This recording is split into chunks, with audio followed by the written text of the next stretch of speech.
D'accord. Bonsoir tout le monde. L'intitulé de notre cours d'aujourd'hui, c'est les membranes biologiques. C'est un cours de biologie qui est inclus au concours de Résidana. On va voir l'aspect cytologique, c'est-à-dire biologie cellulaire. Il vous restera donc la partie qui est aussi incluse, la partie de physiologique. Donc c'est un cours qui est à part. Les membranes biologiques sont toutes les membranes qui recouvrent soit la cellule, soit les organites qui sont à l'intérieur de la cellule. Donc, ces membranes biologiques représentent une enveloppe continue.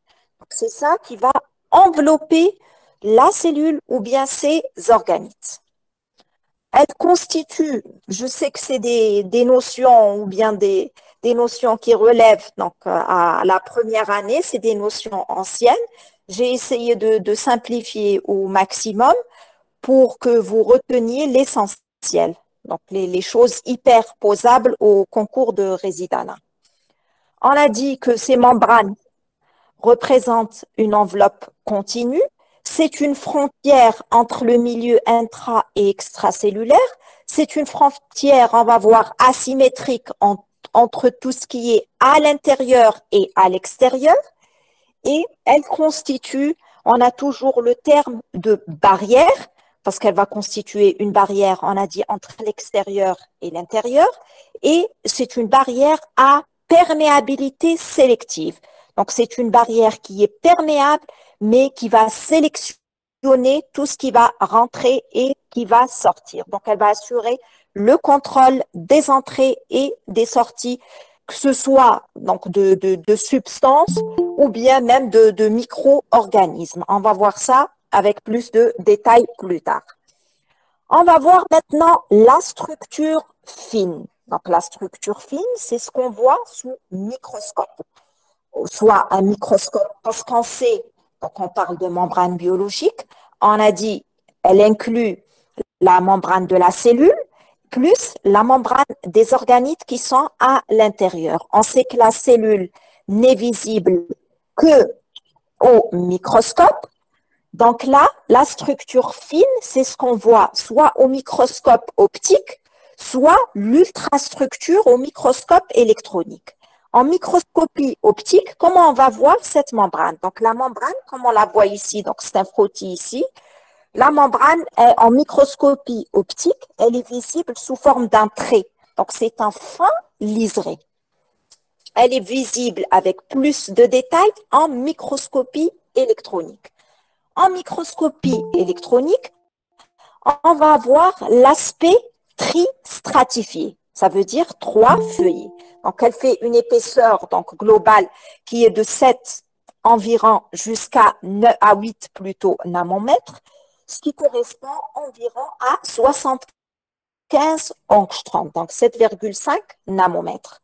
Cette membrane, regardez ici, ça c'est l'aspect, donc sur ce schéma en microscopie électronique, c'est un aspect tristratifié. Regardez, lorsqu'on voit avec plus de détails, c'est un aspect qui est fait avec trois feuillets.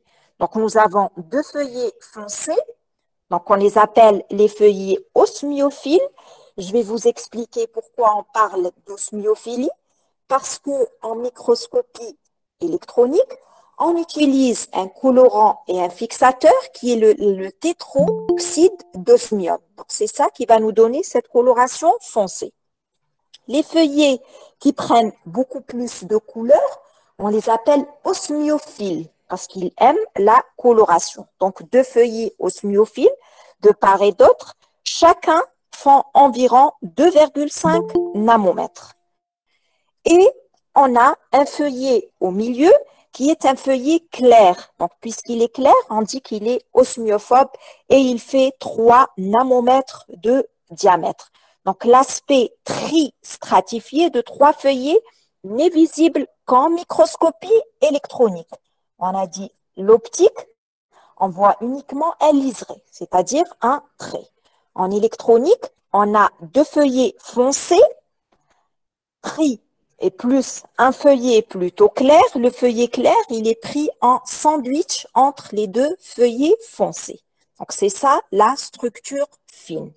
Maintenant, on va voir la composition chimique, donc qui est essentielle dans la membrane. La membrane est constituée par une bicouche lipidique, ça veut dire 2 couches de lipides, plus des protéines, plus des sucres, des glucides. Les lipides font environ 40%. C'est le squelette de la membrane sur ce squelette va se greffer les protéines. Donc les protéines, c'est les composants majoritaires. Ils font environ 52% au niveau de la membrane. La majeure partie des fonctions, on va voir, exercées par les membranes biologiques sont dues à leur teneur en protéines. Donc les fonctions, adhérence, réception, transmission de l'information sont dues essentiellement aux protéines. Et en dernier, on a un composant minoritaire qui est les glucides ou bien le sucre qui font 8%. Donc on a 40% de lipides, plus 52% de protéines et 8% de glucides. Donc, on a dit les protéines, on a dit que les lipides constituent le squelette majeur, 2 couches donc lipidiques, les glucides plus les protéines. Ce modèle, donc, il a été mis en évidence par Singer et Nicholson, c'est le modèle de la mosaïque fluide. Donc, c'est une mosaïque constituée par les composants qu'on vient de voir et qui est fluide, ça veut dire qui bouge et en même temps, on a dit c'est une barrière à perméabilité sélective. On va voir qu'elle va faire entrer et sortir des substances. Les lipides membranaires. Les lipides membranaires, le premier lipide est important, c'est les phospholipides. Donc, les phospholipides représentent la moitié des lipides, environ 55%. Ces molécules sont dites amphiphiles. Amphiphile, ça veut dire c'est à la fois hydrophile, ça veut dire qui aime l'eau, et à la fois hydrophobe. Donc, on parle de molécules amphiphiles. Le premier lipide qui est retrouvé, c'est les phospholipides. Deuxièmement, on a le cholestérol qui fait environ 25%. Et troisièmement, c'est les glycolipides qui font environ 20%. Je vous donne tous ces pourcentages parce que parfois, il y a des QCM où on retrouve les pourcentages des composants chimiques de la membrane. Donc, premièrement, on a dit les phospholipides, c'est le squelette donc majeur. Ils sont composés par une tête hydrophile et une queue qui est hydrophobe. Donc, dans la tête, on a le groupement phosphate, on a un radical en haut, je ne vais pas rentrer dans les détails, et on a au niveau de la queue, donc hydrophobe, on a des acides gras.